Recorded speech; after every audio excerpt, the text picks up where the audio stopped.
something not quite evolved from ape to human being. By examining this one word, we get an understanding of not only who we are, but who we have been and who we might become.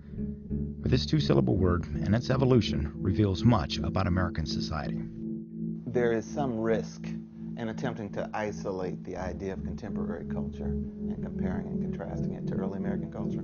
For me, it's an artificial distinction. I think it's more useful to look at this word and its usage as part of a seamless strand, really a seamless narrative that runs from the beginning, from before the beginning of the country to where we are now.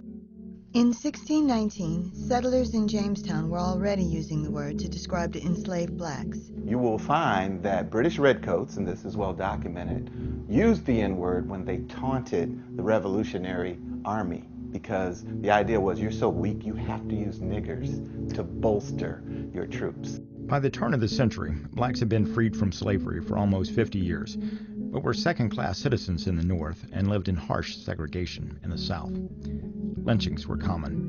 The 1915 silent film, Birth of a Nation, portrayed the white knights of the Ku Klux Klan, not as American-born terrorists, but as the defenders of white women, culture, and society. But it wasn't just the Klan that used the term.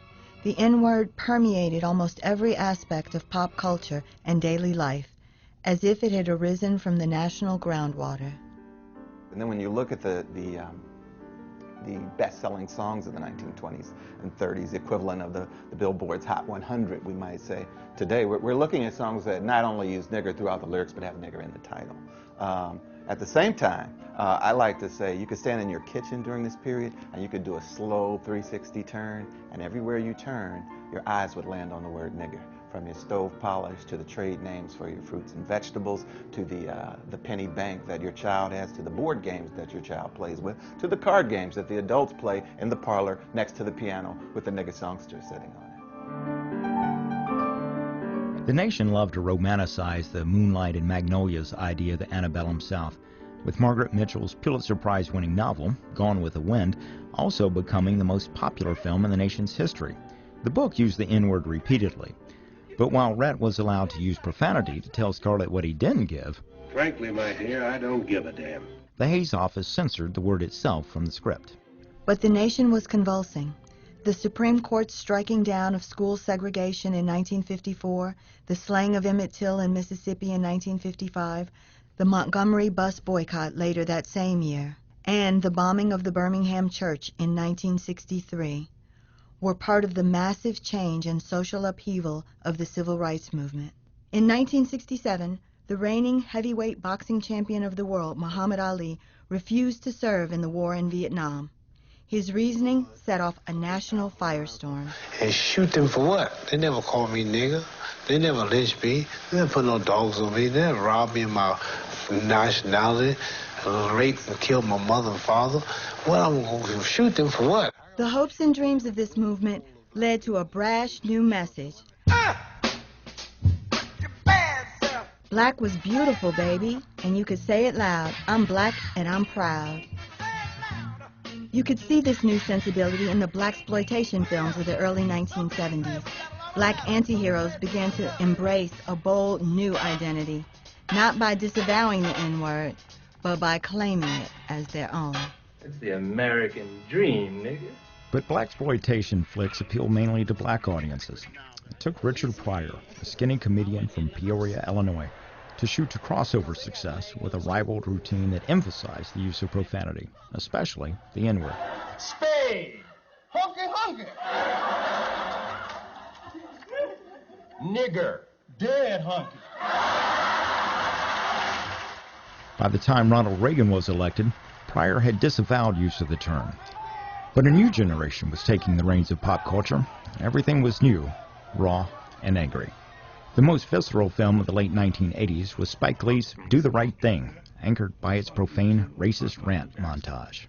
Dago Wab, Guinea, garlic bread, pizza sling, and spaghetti bending, Victimone, Perry Como, Luciano Pavarotti. Fried chicken and biscuit eating, monkey ate baboon, big guy, fast running. Take your fucking pizza and go the fuck back to Africa. At the same time, hip-hop and rap storytelling gave new voice to young black Americans. On the West Coast, A group of young rappers called themselves NWA, Niggers with Attitude, and their first underground album, Straight Outta Compton, featured 46 uses of the N-word. 3 years later, their album Niggers for Life featured 185 uses of the word and went to the top of the charts. The word gained new currency in popular culture. This music by, for, and about black and brown people became a dominant force in youth culture, spreading across the country, even to white suburbia. But you know what's on my mind right now? It ain't the coffee in my kitchen. It's the dead nigger in my garage. But the word was too soaked in history for that to be the end of it. O.J. Simpson's trial of the century further electrified the national audience when a white police detective was found to have used the term frequently. Kramer! Once beloved Seinfeld star Michael Richards all but ended his career in 2006 at the Laugh Factory in Los Angeles with an N-word laced tirade at a black heckler that sounded like it was from an earlier century. He's a nigger! He's a nigger! He's a nigger! Oh my God. A nigger! Look, there's a nigger! The NFL has grappled with the issue repeatedly. Starting this year, the NFL now sometimes penalizes use of the word on the field, but that decision was met with vocal opposition by black players.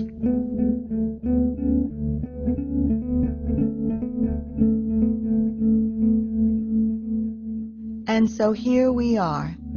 The country still can't agree how, when, or if one of the most vicious words in the vernacular should be embraced under its myriad new meanings or consigned to the trash heap of history. The United States, after all, has never existed without it.